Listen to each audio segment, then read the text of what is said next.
নমস্কার বন্ধুরা, আপনারা কি চুলের সমস্যায় ভুগছেন? চুল পড়ে যাচ্ছে, পেকে যাচ্ছে, এমনকি চুলের গোড়া এতই দুর্বল হয়ে গেছে যে মাথায় হাত দিলে অথবা চুল আঁচড়ালে গোছা গোছা চুল উঠে যাচ্ছে। তাহলে আপনারা একেবারে সঠিক ভিডিওতে ক্লিক করেছেন।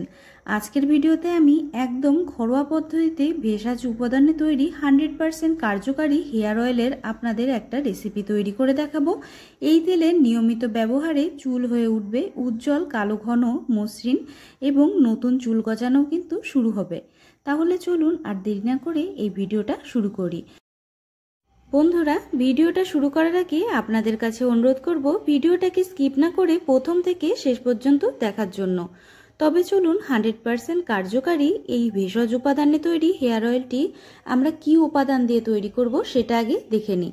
আমাদের প্রথম উপাদান হলো ভৃঙ্গরাজ, তারপর আমি নিয়ে নিয়েছি অ্যালোভেরা, নিয়ে নিয়েছি কারি পাতা, নিয়ে নিয়েছি পেঁয়াজ, আর তার সাথে নিয়ে নিয়েছি লাল রঙের জবা ফুল, আর নিয়ে নিয়েছি আমলকি। প্রথমে আমি ভৃঙ্গরাজগুলোকে কেটে নেব। বন্ধুরা, চুলের যত্নে ভৃঙ্গরাজের ভূমিকা কিন্তু খুবই গুরুত্বপূর্ণ। ভৃঙ্গরাজকে কেশরাজ বা চুলের রাজাও বলা হয় এবং ভৃঙ্গরাজে যে প্রোটিন এবং অ্যান্টিঅক্সিডেন্ট থাকে, ফ্যাটি অ্যাসিড থাকে, তা আমাদের চুলের জন্য খুবই উপকারী। ভৃঙ্গরাজে যে এনজাইমগুলো থাকে তারা চুল পড়া রোধ করে এবং চুলকে কালো ঘন এবং উজ্জ্বল করতে সাহায্য করে। এখন আমি নিয়ে নিয়েছি পেঁয়াজগুলোকে আমি কেটে নিচ্ছি। চুলের যত্নে পেঁয়াজের রস কিন্তু খুবই উপকারী। পেঁয়াজের রসে থাকা উপাদানগুলি চুলের গোড়ায় রক্ত সঞ্চালন বাড়ায় এবং চুল পড়া রোধ করে এবং চুলের বৃদ্ধিতেও কিন্তু পেঁয়াজ সাহায্য করে। এখন আমি নিয়ে নেব অ্যালোভেরা। অ্যালোভেরা আমাদের চুলকে ময়শ্চারাইজ করে, খুব সুন্দরভাবে কন্ডিশন করে। আর অ্যালোভেরা ব্যবহার করলে নিয়মিত চুল কিন্তু খুবই সুন্দর হয়, উজ্জ্বল হয় এবং মসৃণ হয়। বন্ধুরা, আমার পরবর্তী উপাদান হলো আমলকি। আমলকি চুলকে গোড়া থেকে মজবুত করে, চুলের বৃদ্ধি ঘটায়, চুল পড়া কমায় এবং চুলের খুশকি দূর করে। আমলকিগুলোকে আমি ঠিক এই রকমভাবে ছোট ছোট টুকরো করে কেটে নিয়েছি। আমলকির মধ্যে থাকা ভিটামিন সি আমাদের শরীরের জন্য কিন্তু খুবই উপকারী। আমলকি যদি আপনারা সকালে খালি পেটে একটা করে খান তাহলে আপনাদের চুলের সমস্যার অনেক সমাধান হয়ে যাবে। আমলকিগুলোকে কেটে আমি এখন প্লেটের উপরে নিয়ে নেব। আমি সমস্ত উপকরণগুলোকে এক জায়গায় করে নিয়েছি। এখন চলুন তেলটা তৈরি করে নিই। আমি এখন একটা কড়াই চাপিয়ে দিয়েছি। কড়াইটা গরম হয়ে গেলে আমি দিয়ে দিচ্ছি এখানে খাঁটি নারকেল তেল। আমি এখানে 1 কাপ পরিমাণ নারকেল তেল নিয়ে নিয়েছি। আপনারা যতটা তেল তৈরি করবেন সেই অনুযায়ী তেলের পরিমাণটা কম বেশি আপনারা নিয়ে নেবেন। তেলটা ভালোভাবে গরম হয়ে গেছে। এখন তেলের মধ্যে আমি দিয়ে দিচ্ছি মেথি দানা, দিয়ে দিচ্ছি কালো জিরে, আর দিয়ে দিচ্ছি জিয়া সিড। আমি এখানে জিয়া সিডগুলোকে গুঁড়ো করে নিয়ে নিয়েছি। এখন ভালোভাবে কিছুক্ষণ মিশিয়ে আমাদের জাল করে নিতে হবে। আপনাদের অবশ্যই হালকা ধিমা আঁচে জাল করে নিতে হবে। হালকা ধিমা আঁচে আমি তেলটাকে জাল করে নিয়েছি আর এখানে আমার বাকি উপাদানগুলোও রেডি।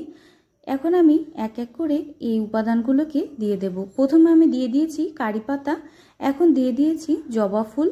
কিছুক্ষণ আমাদের হালকা করে জাল করে নিতে হবে। এখন দিয়ে দিচ্ছি আমলকি, দিয়ে ভালো করে কিছুক্ষণ নাড়িয়ে চাড়িয়ে নেব। বেশ কিছুক্ষণ নেড়ে চেড়ে আমাদের জাল করে নিতে হবে। এখন আমি দিয়ে দিচ্ছি টুকরো করে কেটে রাখা পেঁয়াজটা দেওয়ার পরে আমি দিয়ে দিচ্ছি অ্যালোভেরা। এখন বেশ কিছুক্ষণ নেড়ে চেড়ে জাল করে নেব।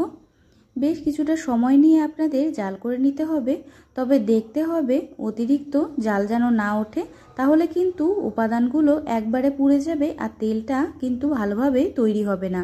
ধিমা আছে আপনাদের একটু ধীরে সুস্থে জাল করে নিতে হবে। বেশ কিছুক্ষণ আমি জাল করে নিয়েছি। এখন আমি দিয়ে দিচ্ছি ভৃঙ্গরাজের পাতাগুলি। ভৃঙ্গরাজ পাতা দেওয়ার পরে আবার বেশ কিছুটা সময় আপনাদের সুন্দরভাবে জাল করে নিতে হবে। বন্ধুরা, এই তেলটির নিয়মিত ব্যবহারে চুলের সমস্যার 100% সমাধান হবে। আপনারা অবশ্যই বাড়িতে বানিয়ে এই তেলটি ব্যবহার করবেন। আর আমার এই ভিডিওটি আপনাদের যদি হেল্পফুল লাগে অবশ্যই নতুন বন্ধুদের মধ্যে ভিডিওটি শেয়ার করবেন এবং তাদের এই ভিডিওটি দেখার সুযোগ করে দেবেন। বেশ কিছুটা সময় ধীরে ধীরে জাল করে নেওয়ার পরে তেলটা ঠিক এই রকম দেখতে লাগবে। তেলটা যখন এরকম দেখতে লাগবে, তেলের রঙটা ঠিক পরিবর্তন হয়ে যাবে, তখন আপনারা বুঝে নেবেন যে তেলটি তৈরি হয়ে গেছে। তখন একটা সাদা পরিষ্কার কাপড়ের মধ্যে দিয়ে তেলটিকে ভালোভাবে ছেঁকে নেবেন। ঘরে থাকা সামান্য উপকরণ দিয়ে আর অল্প কিছু টাকা খরচ করে এই ভেষজ গুণসম্পন্ন তেলটি আপনারা অবশ্যই বাড়িতে বানিয়ে একবার ট্রাই করে দেখবেন বন্ধুরা। এটা যে কি সোনার খনি তৈরি হলো, আপনারা একবার যদি না তৈরি করে ট্রাই করেন আপনারা কখনোই বুঝতে পারবেন না। আর ভিডিওটি আপনাদের ভালো লাগলে অবশ্যই ভিডিওটিকে নতুন বন্ধুদের মধ্যে শেয়ার করে তাদের দেখার সুযোগ করে দেবেন। ভিডিওটা নিয়ে যদি আপনাদের কোনো রকম প্রশ্ন থাকে অথবা কোথাও যদি বুঝতে অসুবিধা হয় অবশ্যই কমেন্টের মাধ্যমে জানাবেন। ভালো থাকবেন, সুস্থ থাকবেন।